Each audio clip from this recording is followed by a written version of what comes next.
Ceri, Hannan and family. Oh, hello. Rachel Holmes. Hello. Would you like to introduce us to the dogs? This is Howie. Hello, Howie. I'm Pixie. Oh, and this is my wife.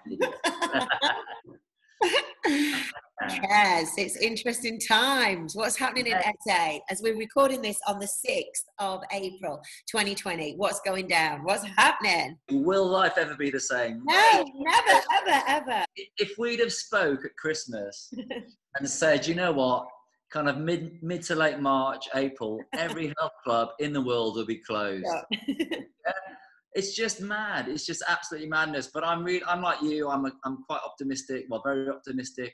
Like everyone, I'm having a few anxious days, thinking what's going on. But I'm really excited to see how things are evolving. And I've got to say, I've got to put it out there. Me and Lids have been saying this. I think you've done an amazing job supporting people in this new world. Thank you. Let's be honest. It's a brutally it's terrifying for a lot of people to talk in front of a camera, to get a Facebook account, to log on to Zoom, all the other sort of technical jargon that's up there at the moment, copying URLs, joining, putting it onto a WhatsApp group. I mean, it's just a minefield, and I've got to applaud everyone that's really got behind it, from the communities down to the boutiques, down to the budgets, down to the mid-end health club operators. Everyone's just got behind it and just hacked the hell out of the situation, which is just totally crazy. I mean, the world's gone mad, but I think, like I said, to try and be optimistic and see the glass, and there is a glass that's half. That's it. And I'm loving logging in every morning to see which section of your house you are filming from, whether it's the Oh yes, yeah, we're in the West Wing. You are rubbing it in that you're in South Africa and everybody else in the UK is streaming from their back bedroom. You slightly got an edge on us there, Kez. You really have. Yeah. Well, look, I mean, we spoke about this earlier, and I think, that obviously you can just work with what you've got, but it's not what you do, it's the way that you do it, as Banana once said. And I think, you can be in a kitchen, a bathroom, a bedroom, a beach, but if you're delivering content that's not relevant, that's when I say this isn't sort of patronizing, it may be way too complex for your target market, your audience, your consumer. It may not be relevant enough, but ultimately you've got to pitch your content, know who you're dealing with, and deliver it in the best way and be yourself. I mean, I think just be authentic. And I think that the people that have just given it a go, hacked the system, got amongst it, and the ones that seem to be reaping the rewards are the ones that are just being themselves. And I think, day in, day out, I think that's what group exercise, good old fashioned grassroots teaching in the trenches, that's the years and years, those 10,000 hours of teaching have done well for us, because rain or shine, cold or no cold, you've got to stand on the platform, put a head mic on and do that. Mickey Mouse never has a bad day. You've always got to get out there and make it rain. And I think this is a great time for cream to rise, and I'm seeing lots of fascinating because it's everything now is a complete level playing field. So we've got high-end London boutiques, New York boutiques that are billed as marketed, the PR around these boutiques, that the best trainers, rock star instructors, they're amazing, they're fantastic, they're being paid 150 quid a class plus more, they've got these millions of followers on Instagram. And then you've got somebody in Rotherham, Nottingham, wherever, who knows their stuff, doesn't have that following, but actually level playing field in both of them in a back bedroom, beaming out live streaming. There is no difference, it's a complete level playing field now. And I think the people that can teach and can express themselves digitally are the ones that now we're 3 weeks in now, and you can see the ones that are absolutely nailing it, can't you? Yeah, no, look, I mean, it's awesome. It's game on. And like I said, it's plain sort of plain sheet of paper. It's this there for the taking. It's quite ironic. Probably about 3 weeks ago, I just because of the time of the year, kind of Q1, presenting strategy to the Virgin Active business. I've got one slide, which is, and I've used this story a lot, but it says the 4 walls are under attack. The 4 walls are under attack. And everyone just laugh. I've had so many from people above, middle, below, everyone around me going, oh, what are you talking about, bloody flaky, creative person? What are you talking about? 4 walls are under attack. People will always want to come to health clubs. we know that. Like years ago, we did some work with Cyber Coach, Steve and myself. Yeah. You know, I remember like, what are you doing? Taking our jobs. Look, the digital world's been around for a long time. Yeah. We never wanted to take jobs. We wanted to support the four walls. The reality is like within 2 or 3 weeks of talking about these four walls, the four walls aren't there. There is not one health club, like I said, in the world that is open. So, you know, my point to the four walls was, if you have these digital brands, Pelotons, etc., all the apps, Chris Hemsworth, Thor. I mean, gee whiz, you've got like Thor, a superhero, can be training you with all his mates if you just have the Center app, which apparently is free for 6 months at the moment to anybody. So on this four walls, I was saying, hey, if you're a PT on the gym floor right now, you better be better than Thor. You better be better than a superhero. You can't afford to be propping up a treadmill just counting reps, because Thor can be literally knocking on your door, training somebody next door to you. Now the reality is the treadmill isn't there. The four walls are not there. It is Thor against you. So if you are that trainer that was lazy on the gym floor and is now trying to kind of build your brand digitally, you've got no hope. So what I love, to the original point, it's just brought everybody, everyone's got to bring their A game. Everyone's got to hack the system, and everybody's got to bring their A game and be a better version of what they were 3 weeks ago. Because you're presenting to a camera, and this is the challenge. People say, oh, I'm not used to presenting to a camera. You're on your own talking to a camera. It's really hard to kind of broadcast. And I spoke about this before, you know, what's the difference between an instructor and a presenter? Quite often not the content, it's just the delivery. It's that banana armor again. It's not what you do, it's the way that you do it. There's presenters around the world that we know, me included, content's kind of okay, but hopefully the way you deliver it is unique. You may be funny, you may be serious, you may be more educational, but you've got your way of doing it and you create your own brand. And I think that's really what this is really highlighting now. It's that everyone's doing burpees at the moment. You know, it's all about body weight. There's only so many body weight exercises that you can do. You've got 2 arms, you've got 2 legs, you've got a torso, you've got planes of motion and all the other stuff that we talk about. But ultimately, it's how it's delivered. If it's delivered on a beach or in a kitchen, maybe that's a little bit more palatable to watch. But ultimately, if I'm talking rubbish here and I'm talking good stuff here, then these guys win every day of the week. Absolutely. So for the instructor now that's pivoting from physical to digital, and as somebody that has been filming fitness videos, DVDs, VHS for 30 years, you and I, what tips, how do you think the instructors get ahead? How do they up their A game when they don't have they've got limited resources, they can't get out and buy tech? So how do they become a better presenter, broadcaster, educator, teacher digitally? Yeah. I think it's quite interesting. I've been doing some work today just with some of the guys I'm working with on how to do that, because what I'm seeing at the moment is it's a lot of like, hi, let's just go, and we just go straight into the content. And it's just like, that's like going to the cinema and like fast forwarding 45 minutes into the film. You're kind of halfway through it. You're not sure what the journey is, where it's going. Do you like it? Are you not sure?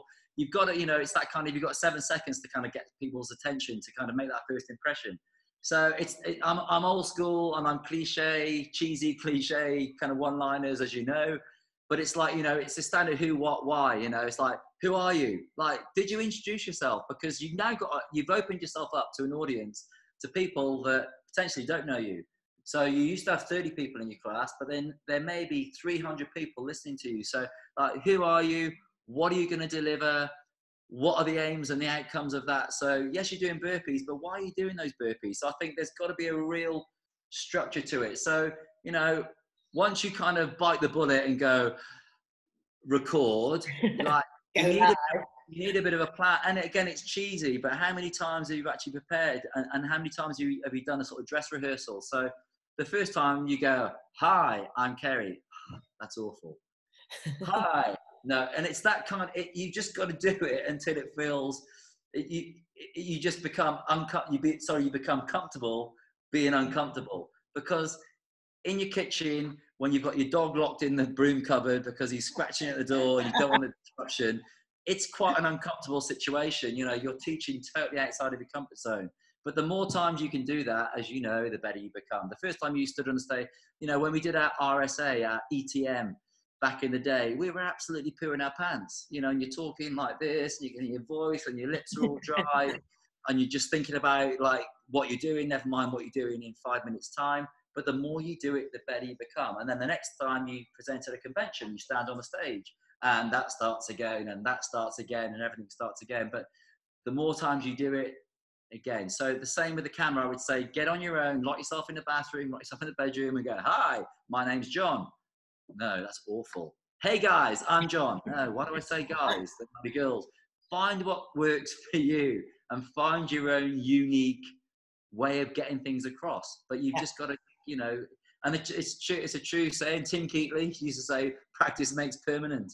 So practice doesn't make perfect, you know, because if you're perfect at picking your nose, or if you keep doing the same thing all the time, you'll just perfect doing that all the time. So practice makes permanent. So just make sure you just do it as many times as possible so you become really comfortable in your own space. Absolutely. What trends now? The fitness industry is moving at this hyper speed. Every day a new trend emerge. I think the word of the day is emerging. We can see different models emerging, subscription models, masterclasses, training courses. You know, they're all coming really quickly. That everything's moving so fast. And I think little trends will just blow up really quickly. People will log on to things, enjoy it, and then the next trend. Things will move so quickly. What are you seeing? You're a good voyeur of social media, and I know that you peruse the platforms regularly in the evenings. What are you seeing? What's jumping out at you? Yeah, I think first and foremost, like establish what is what, because and I have this conversation a lot when I sort of talk about when I'm trying to sell activation bands into one of the largest health club chains in the world. You know, how do I justify? How do I get the spend for that? How do I get the marketing spend for that? You know, and then you will get, you know, maybe the uneducated person saying, well, what is it? A trend? Is it a fad? What is it? So, and I think before I can answer that, you've got to establish what is it, because certain things are here to stay and certain things aren't. So I think, you know, a fad, let's establish a fad is something that's here and it's here today, gone tomorrow. Whereas a trend, you know, at the moment we know high intensity interval training is a trend. It's been a trend. If you look at the ACSM following year trends, you know, body weights kind of there, high intensities there, qualified personal trainers there, kids, seniors, they're always kind of plus minus top 10. Mm-hmm. So they're kind of here to stay. So, you know, I'd be silly to go, yeah, well, I think the next thing, and you really want to get your head into is high intensity interval training, because no shit, we're all doing that. Yeah. But fads, I think it's more, maybe again, it's not just what it is, it's the application of it, and it's how people consume it. So, you know, we were talking about, you know, conventions, you know, do people physically have to go to a convention anymore? Or we've seen it with DJs, you know, there's a couple of DJs in Shrewsbury, our hometown in Shropshire. For years, they've done like a 90s revival night on a Friday night, and they've just taken it digital. So they probably had like a few hundred people in Shrewsbury going for the last 15, 20 years. I think Friday gone, there was 3,000 people. Wow. So, you know, so that, let me just pull that back in, because I always digress a little bit. That's them doing burpees, but doing it in a different way. Yeah, they're still banging out 90s revival tunes. They're kind of the Ant and Deck of Shrewsbury. They've got a great kind of, a great chemistry. And they're doing it, you know, from our kitchen to yours. So they've polished. I use the term a lot. You can't polish a turd, but you can roll it in glitter. So they've taken the 90s revival turd, they've polished it, and they've done it in a different way, which has been consumed in a different way. So the answer to your question, I guess, is, you know, can we do the same with fitness conventions? Yes. Can you do the same with a seated fitness class? Yes, you've done it. Can you do fitness Pilates? Yes, you've just done it. So I don't think there's any new. So I think the trends are the trends, the fads that are out there. Who knows what the next if the next fitness fad is the French bulldog workout, yeah, then crikey, jump on it quick. And the nice thing about this new world that we're in is you can jump on it. Like we could have a discussion now and go, do you think there's life in this French bulldog workout? And you'll go, yeah, maybe there is. An hour later, we could launch the French bulldog workout together. So I just think it's just about, you know, understanding what is the next fad, because that ain't here forever, but that might be here for the next. But I think with this digital new world, I think the consumer is going to become more savvy with what they want and what they don't like quicker, because they're going to be able to access it so fast, so easily. Everything's at the fingertips. So for the instructor, I think that they will need to keep freshening up their content regularly, weekly, even every single time they press go live. They're going to have to something new, exciting, that is going to be quite challenging to keep coming up with. I don't think, I might be wrong, that standing up week after week, day after day, doing the same content, the same moves, the same music, I think those days could be gone. What do you think? Yeah, I mean, we spoke about this before. I agree with that to an extent, but I'm also like, you know, I think whether we were in this sort of weird space that we're in the world at the moment or not, I still think kind of less is more. And I think because you can jump on things quick, and you do, and you're probably one of the best people that I know that does that. And I tap into that resource quite a lot with Virgin Active. But I also think if you look at most health clubs, and I think where we've gone wrong, the big box operator is, you know, years ago let me go right back, my Fitness First days, when I was with Fitness First, Club 12, we probably had about 10, 15 different classes a week on the timetable. In Virgin Active South Africa, we've just we call it cutting the tail. There's a long tail of classes. We've just cut it down to 69. So the consumer has 69 different classes, and that's aerobics being 1, step being 2, grid training being 3. There's 69 classes. So there's too many. So I would say just be careful. Don't go too wide. But I would say have and it's the Gordon Ramsay good point story as well. So when Gordon Ramsay goes into a restaurant, it's always the same story, isn't it? He goes in, it's way too complicated. Your menu's got like 10 pages, blah, blah, blah. He cuts it all out. He makes it local. You know, you live by the coast, go do fish, offer fish and this and that and this and that, and do these things really, really well. So I think, you know, it's just an opinion of one, like my opinion, sort of to counter what you said. I agree. You've got to be nimble. You've got to turn on things quick. But I would say, you know, just stand for something and stand for a few good things, but be really good at them and make those fresh. So, you know, don't make, you know, if you are the HIIT guy, the yoga guy, or the sort of HIIT, mind, body, combat and you know, make sure you're not just doing burpees for days. You know, mix around your protocols, change your approach, change the exercises to the best of your ability. But I would just be very careful about going, oh, right, let's do the French bulldog workout today, let's do the glass of wine workout today. I think, you know, I think less is more. Do it well, because and also if you know your market, you know what's on trend in your space, but jump on a quick fad if you need to. So whatever the fad is, if you think fad's belly dancing in your region, you know, do belly dancing for 18 months, do what you need to do, and then jump on it and jump off it. So where do you think then, I mean, you have got a pretty unique insight into the corporate market with your role at Virgin Active and what's going on at Virgin Active globally. You obviously are part of the Chrysalis team, you know, you head up, you direct Chrysalis, so you've got a big understanding of what's going on globally, conventions and events and new trends there. So where do you think, when the new world does come back online, where do you think instructors will go? Do you think they'll stay with the digital world? Why would they go back to a health club and be paid 18 quid and be treated poorly and be, you know, took up timetables at the drop of a hat? Or, you know, when a new studio manager comes in and your face doesn't fit, you're gone. There's no, you know, do you think that will all be finished now? Do you think instructors won't go flocking back to work at health clubs? Do you think the health club will have to remodel how group exercise is taught and presented? Maybe it will be, how is that going to look? I mean, I know we don't know the answer, but how do you think it's going to look? No, look, that's a really, really, really interesting question, and it's a very real question, because look, you know, hopefully in a few days' time, lockdown is not lockdown, and we're all back to normal. But we know that's probably not going to be the case. But let's just say it is, and the door's open.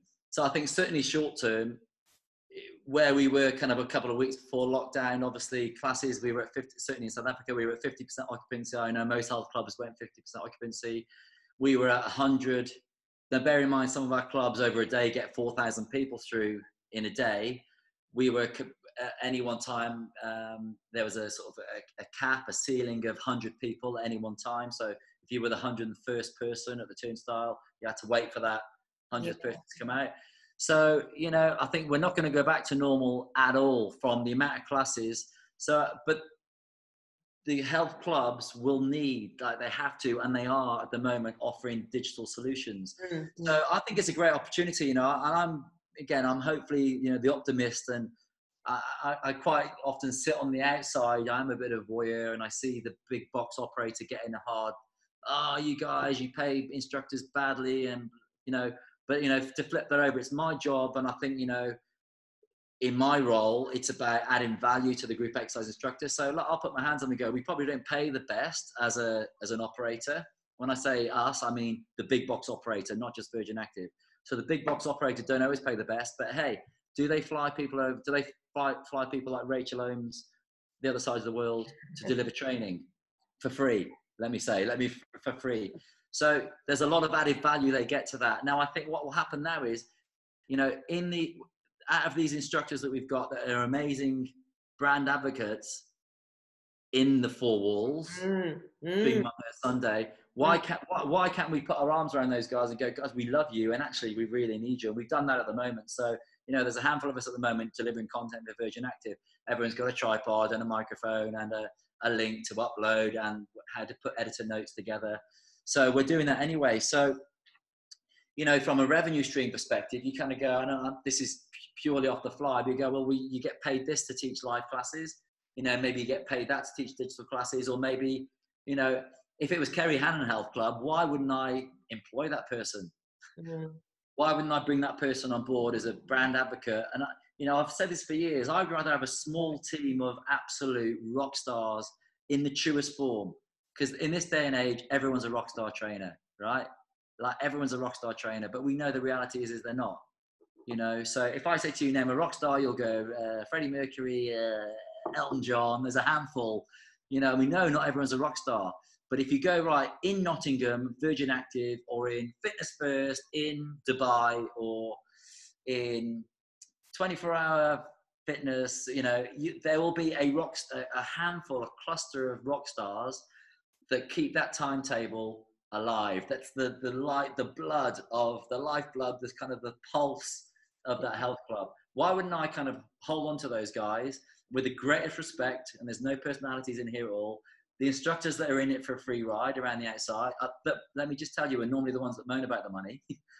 Okay, you've got the brand advocates here. I'd rather take less people, offer them more, and pay them more. So say, hey, 6, 10, 12 instructors, you teach X amount of face-to-face classes, and then at the weekend you're going to be part of our digital timetable, or early mornings or late on. So that's going to open up the opportunity of hours you teach for the brand. And why wouldn't you as a brand bring them in as employed people? Or so either as employed with employee holiday, medical aid if you're in South Africa or certain parts of the world. So gosh, that's fascinating. That's a bit more of a sort of a corporate look at it. But I mean, I just want to kind of say, look, you know, it's not, there is that side of it. And I'm sure then there is the freelancer that does think, the brands don't pay me enough. And I get that and I respect that. They may well go, you know what, screw you, because Zoom or my advocates of Zoom are paying me £5 a head and I've got 500 of them. Good on you. Go for it. Go for it. I think the thing with the corporate and the big box operators and the digital, so the corporate offering becomes a mixed offering of live experience, live classes, gym, all that good stuff that's been there in the past, that's refined in some way. And they've also got this digital membership.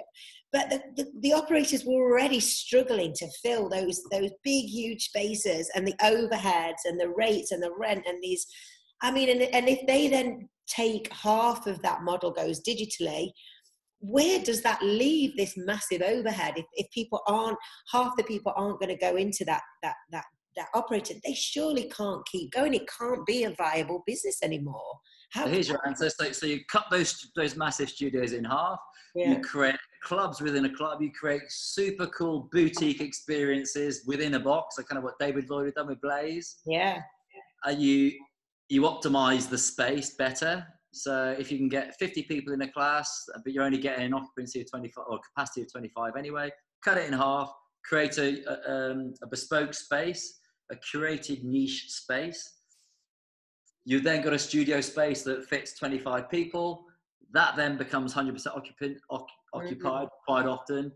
And then also, how many times you hear it? Oh, I'd love to come to your class, but I got to drop my kids off. Or I'd love to come to your class, but I've got, or I work at.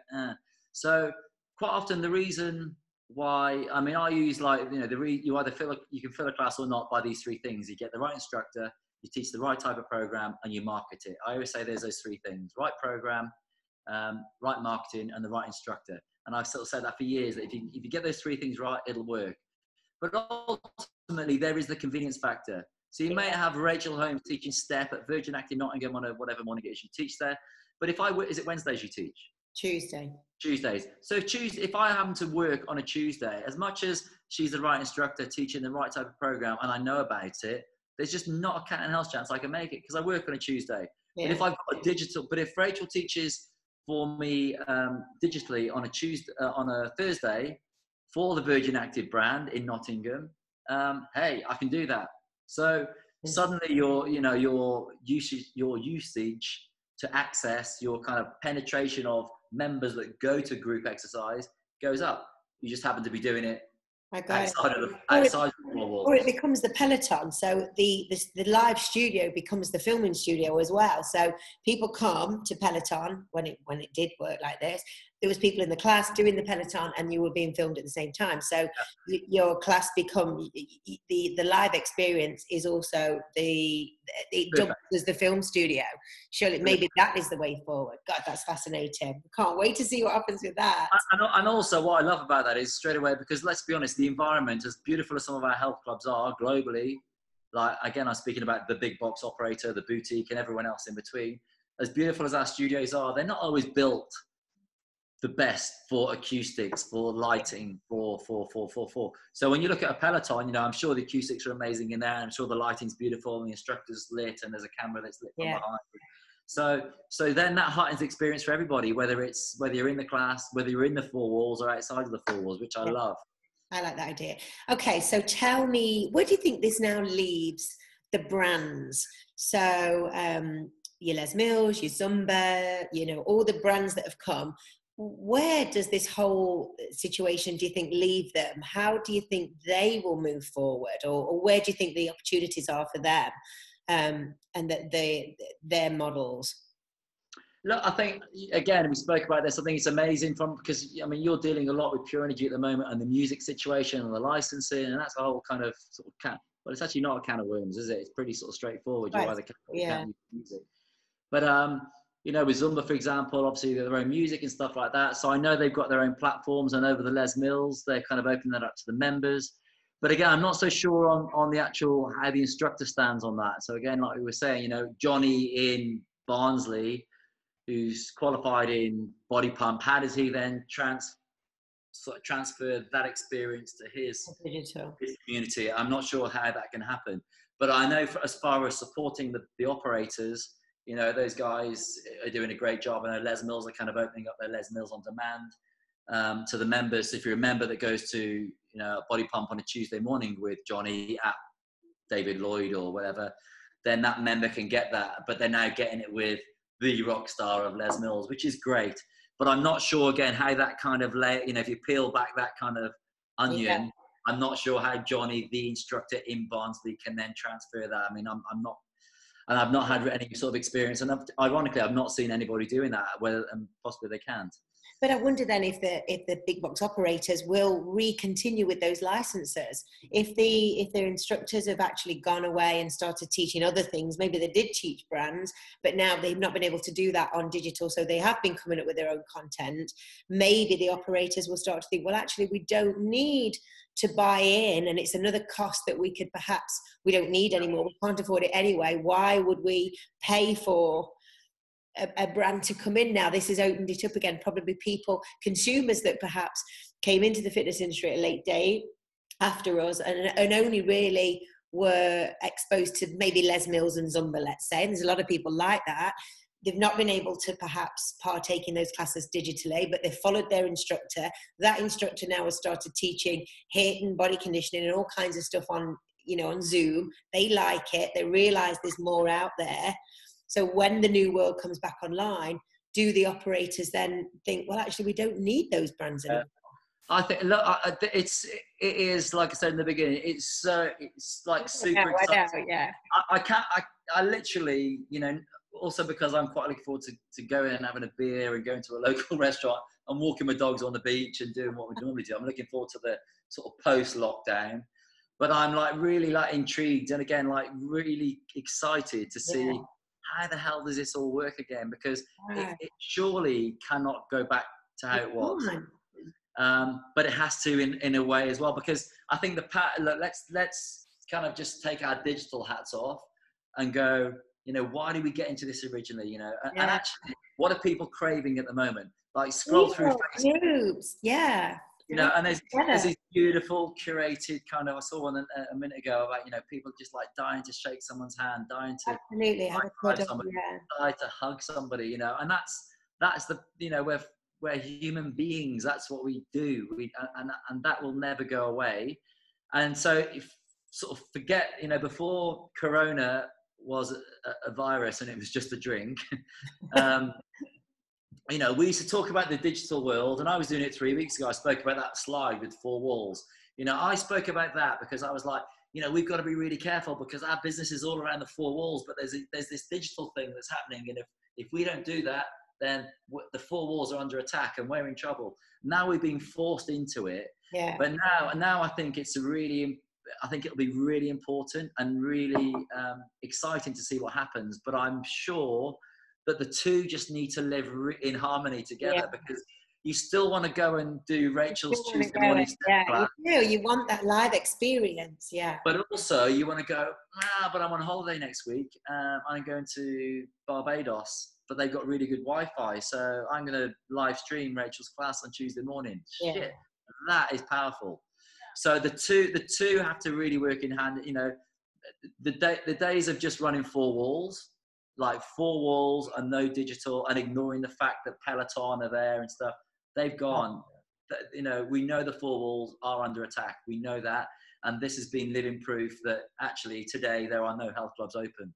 That makes me want to cry. It's like for 33 years, we've been teaching very similar time. For 33 years, they've just been gyms, health clubs, studios open. Like today, there is not one health club open in the world. It's like terrifying. It is like your worst nightmare. But thankfully, the digital world is here where we've all gone, actually, we can still get some kind of experience. What it has done really well for, and I spoke to somebody about this the other day, remember the days of, you know, having a studio and at 3 p.m, you can do on-demand classes. And again, I kind of touched on this earlier with you. You know, a lot of the instructors were going, oh, you're coming over here, you're taking our jobs with all these like trainers. It was never meant to be that. But there is proof that it's a really soft landing for the unsavvy or deconditioned member. So like my mum, the deconditioned member that joins a health club, and the salesperson that just wants commission goes, nah, group exercise is really good for you. How do you? Well, because it makes you a sticky member, you stay longer. That's, you know, I think that's bullshit to an extent, because, you know, if I'm a deconditioned member and I go into a HIIT class and somebody's smashing out burpees in a grid class, I'm never going back to that group class. I'm never going back. Whereas if I can have a soft landing and go in with a couple of friends in a studio at 3 p.m. and do a class and go, actually, this is really cool and we're working out together and there's a coach there, great. So I think what this is doing outside of the 4 walls, beaming into people's houses, is people having a go. We're seeing it. Love him or hate him, Joe Wicks. How many people has Joe Wicks got moving? I know he's had a really bad press from our industry. So I can put my fitness hat on and go, yeah, he's doing forward flexion with rotate. Look, you know what? That person was probably like, it's been sat in their ass for the last 6 years doing absolutely nothing. So, you know, it's our job to educate. Once we've hooked them in, we can educate. But let's stand a chance. You know, he's a charismatic guy. He's good looking. He's cheeky, chappy. He dresses up. Himself. He's got a lot of characters that I think the fitness industry, the greater fitness industry, can learn from. It's lovely to see everybody taking pictures with their kids, working out with him, putting them online. It's people here, how about people in South Africa doing it? I mean, I'm like the guy. So ultimately, how many people have done that workout that have never been to a class in their life? Yes. And when the doors open again, they'll go, I tried that guy's class, I'm going to go. And those that are having a go, maybe one of those people will walk into your class because of Joe Wicks. Think about that one. And then it's your job to educate him, educate that consumer. So it was great you did Joe's class, but I know you had a bad back and this happened, but hey, I'm here in the flesh to educate you a little bit. But you know, you've got to start somewhere. That pebble's got to drop in the ocean somewhere. If that ripple in the ocean gets to your studio, wherever you are, your health club, wherever you are, you've got to high five the hell digitally out of Joe Wicks. Sorry. Do you think then, Kez, do you think that all the health clubs that went into this coronavirus, do you think they'll all come out the other side? See some casualties. You know what? I don't know. I'm really, again, if it's 21 days, if that 21 days becomes 21 days, who knows? I mean, I'm not a financial... Oh, that's interesting, isn't it? I mean, you know, how many businesses do you know that can, like, so this is a bath, this is a tap, and that's revenue coming in to the bath. No. And the plug is the expenses. They're, you know, give or take, whatever, depending on rent breaks and stuff, there's still expenses in that bath. Yeah, but the tap has stopped running, like literally for most businesses 2 weeks ago. So if you've got like 500,000 members, 800,000 members in your health club estate, 20 members, 15 members, 100 members in your studio, and suddenly that tap, that's monthly revenue. So it's just, you know, basic economics is like turn the tap on faster, try and put the plug in a bit. You're like control your costs, let the income come in, and you're going to get some profit. That you're going to like that basket of overflow. That's profit. You can go on holiday, you can eat out more, you can buy nice things. That tap has stopped. That tap, but the plug is out. Yeah. So how many months can? Unless the government bails all of them out, but surely all of them can't keep going.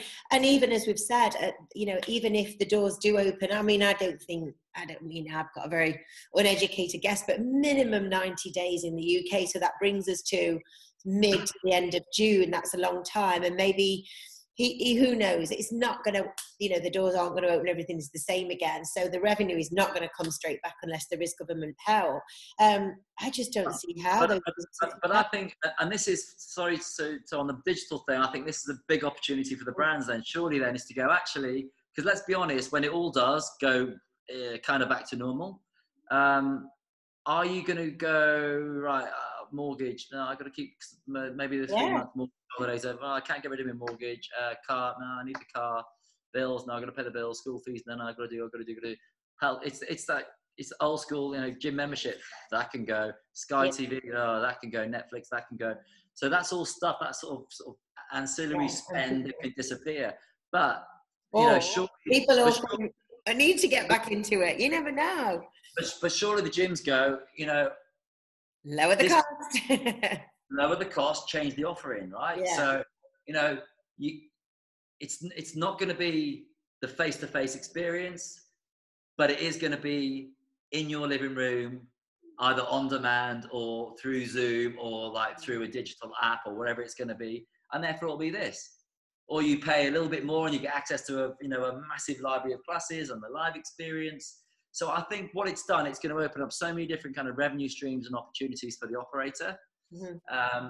And it's going to, and ultimately, you know, these, whether you're teaching within the four walls, whether you're teaching for a brand outside of the four walls, whether you're teaching yourself, representing yourself in four walls or outside of the four walls, it's opportunity. And I think it's really exciting.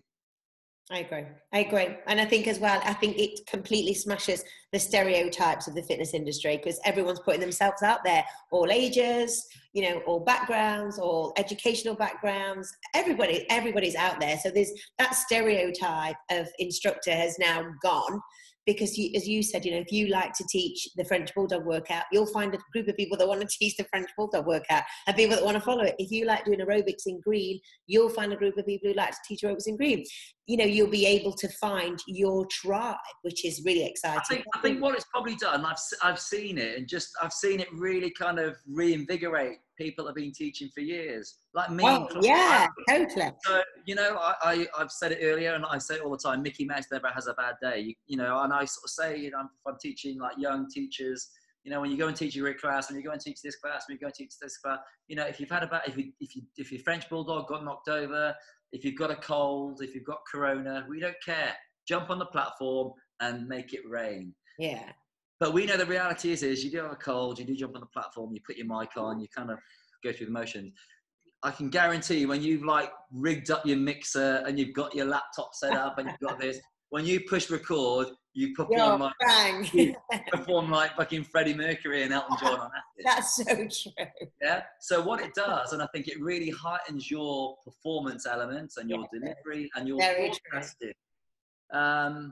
Yeah, and that's got to be a good thing, right? I think because you've raised your game, the end user, the consumer, the end user, the member, call them what you want, they get a better experience, and it's the experience. And I think that word gets thrown around a lot, but quite often the digital experience is not the same. I spoke about this before, Rach. It's like you can watch. I'm going to show my age, but Jaws 3 video, Jaws 3 cinema. You're watching the same film, but the experience around is different. So here you're sat down, you're in your own environment, you've got your sloppy pants on, you're eating some shitty food. Whereas here, you're generally going with somebody, there's an occasion, you maybe get dressed up a little bit, you buy some popcorn, everything else. It's an absolute experience. It's the same physical content, but the experience is different. Yeah. And I think that's exactly what this digital world is doing as well. So all these different kind of ways to allow people to consume our content is amazing. Whether it's face-to-face, whether it's digitally, whether it's live, whether it's off an app, whether it's a library of content that you've got stored that people can have access to, whether it's training, whether it's the French Bulldog workout, whether it's a tried and tested HIIT workout. Super cool. It is super Everyone cool. seems to be up in the game. Everyone's sort of rising to the occasion. Everyone's hacking the status quo. I love it. Yeah, it's fantastic. Kez, we have seen you very regularly this week. Where can people find your workouts shot in beautiful Hout Bay? They're nestling in YouTube, I've seen. Yeah, no, I've been posting I started to post quite a few, but I posted for years, just like my weapons of choice, kind of the odd workout. But again, I've not really, because I'm employed, as it were, and I'm not really I don't have a service to sell. It's just been like, I'm just throwing out some workouts for you, and I've got a lot of nice, it was a great one, can you try? And I've got a lot of feedback on that, which is awesome. So when this corona thing started, I thought I'll just spend a little bit more time on the workouts, as in just explain them a bit more, and got a lot of good engagement. But off the back of that, then I'm literally shooting back-to-back stuff, either for Vitality at Home. So if you check hashtag Vitality at Home, there's lots of HIIT workouts and kids workouts. And obviously Virgin Active, but the Virgin Active stuff's all exclusively for the app. So you've got to be a member, you get onto the app. But yeah, so once I've that's died down a little bit, I'll start to post some more on my Instagram, which is Ceri.Hannan. Ceri. It's always and we'd love to get everybody's opinions. Where else can they find you, Kez, on the socials? On the socials, so Facebook's just Ceri-Lydia Hannan. So we got a joint account and we just post family, French Bulldogs, and fun stuff on there. And then Ceri.Hannan's more of my kind of worky stuff, really. So on Insta. And then hopefully we'll be back online in September when Chrysalis comes back, when the experience. Definitely. Talk us through that bit. Yeah, definitely. So really excited, and thanks everybody for kind of sort of bearing with us. That was hectic. I mean, literally, me and Liz have been saying, like, the night before, 1 o'clock in the morning, me, Steve, and the guys in Leeds, just like lying in bed going, I don't think we can get on the plane tomorrow. But not knowing the full impact of what was about to happen. And I genuinely was like going to go to bed and thinking, this thing's going to just blow over. We'll have to just wipe down some weights. People will have to sanitize a little bit. And that was it. And then suddenly one of Lydia's sister-in-law, cousin.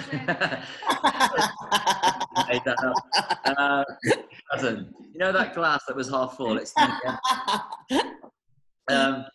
she was like, you should really think about whether you want to come over. And then we were like, and then we just did a little bit of research, and then sort of certain flights were getting cancelled. So yeah, we phoned Watson and just had a FaceTime, and we were literally lying in bed. It must have been about 1:30 in the morning. You were still 2 hours behind, so it was about 12:30. We said, mate, just can't come. and then, but we knew in the back of our mind that then, you know, hopefully the Winter Gardens, because it was a mass gathering, they would close, but then they had to wait to give us the decision. So it was all a bit of like, we had to commit and then hope that, you know, the right decisions could be made by everybody. So we just made the call in the end to shift it to September anyway. Which would be amazing. Which would be amazing. And we just, and we're super excited that that's going to happen. And then obviously March again. So it's just a challenge because obviously, you know, we're running 2 events year on one. Yeah. Quite close together. But we, you know, we've had some great feedback. So, you know, some really sort of loyal, you know, we've been running the event. I think this is our 16th year, you know, and the event's been going for like longer, 20 odd years, you know. So it's just absolutely, it's an institution really, isn't it, in the fitness diary. So sure. So what's the new dates for September? September, crikey. 10th, 11th and 12th? 10th, 11th and 12th, yeah. Yeah, it is. Okay. So yeah, really excited about that. And you know, Steve's doing some great stuff on a Saturday morning. He's did step and some aerobics, so stay engaged. Thank you. Yeah, and you know, thank you so much. Thank you. Good to see you, Hannan. Very good.